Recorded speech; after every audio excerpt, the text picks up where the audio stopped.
Direct tax. Honorable Speaker, sir, I take this opportunity to thank all the taxpayers of our country who have contributed immensely and strengthened the hands of the government in helping their fellow citizens in this hour of need. So I have brought in a little verse from the Mahabharata. I won't spend more time reading because I would like the speech to get enough time. However, the substance of it is the king must make arrangements for yoga kshema, which is the welfare of the populace, by way of abandoning any laxity and by governing the state in line with dharma, along with collecting taxes which are in consonance with dharma. This is Mahabharata Shanti Parva Adhyaya, Shloka 11 from 72. Drawing wisdom from our ancient texts, we continue on the path to progress. The proposals in this budget, while continuing with our declared policy of stable and predictable tax regime, intend to bring more reforms that will take ahead our vision to establish a trustworthy tax regime. This will further simplify the tax system, promote voluntary compliance by taxpayers, and reduce litigation. Introducing new updated return.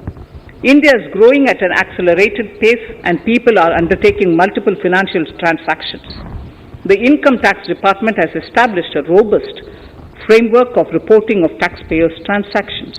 In this context, some taxpayers may realize that they have committed omissions or mistakes in correctly estimating their income for tax payment. To provide an opportunity to correct such errors, I am proposing a new provision permitting taxpayers to file an updated return on payment of additional tax. This updated return can be filed within 2 years from the end of the relevant assessment year.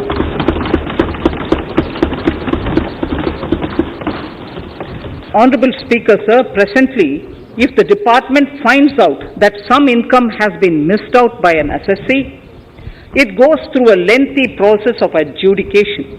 Instead, with this proposal now, there will be a trust repost in the taxpayers that will enable the assessee herself to declare the income that she may have missed out earlier while filing her return.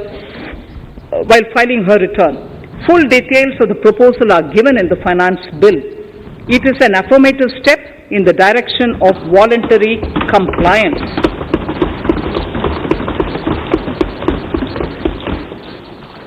Reduced alternative minimum tax rate and surcharge for cooperatives.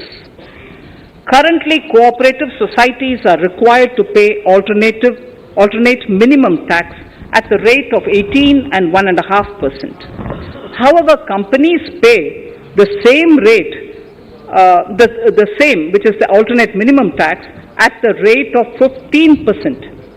To provide a level playing field between cooperative societies and companies, I propose to reduce this rate for the cooperative societies also to 15%. Honorable Speaker, sir, I also propose to reduce the surcharge on cooperative societies from the present 12% to 7% for those having total income of more than 1 crore and up to 10 crores. This would help in enhancing income of cooperative societies and its members who are mostly from the rural and from farming communities. Tax relief to persons with disability. The parent or guardian of a differently abled person can take an insurance scheme for such person. The present law provides for deduction to the parent or guardian only if the lump sum payment or annuity is available to the differently abled person on the death of the subscriber, that is the parent or the guardian. There could be situations where the differently abled dependent may need payment of annuity or lump sum amount even during the lifetime of their parent or guardian. I propose thus to allow the payment of annuity and lump sum amount to the differently abled dependent during the lifetime of the parent and guardians, that is parent or guardians, attaining the age of 60 years. Parity between employees of the state and central governments. At present, the central government contributes 14% of the salary of its employee to the National Pension System, NPS, Tier 1. This is allowed as a deduction in computing the income of the employee. However, such deduction is allowed only to the extent of 10% of the salary in case of employees of the state governments. To provide equal treatment to both central and state government employees, I propose to increase the tax deduction limit from 10% to 14% on employers' contribution to the MPS account of state government employees as well. This would help in enhancing the social security benefits of the state government employees and bring them at par with central government employees. Incentives for startups. Startups have emerged as drivers of growth for our economy.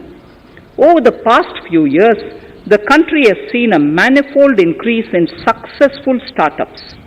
Eligible startups established before 31/3/2022 had been provided a tax incentive for 3 consecutive years out of the 10 years from incorporation.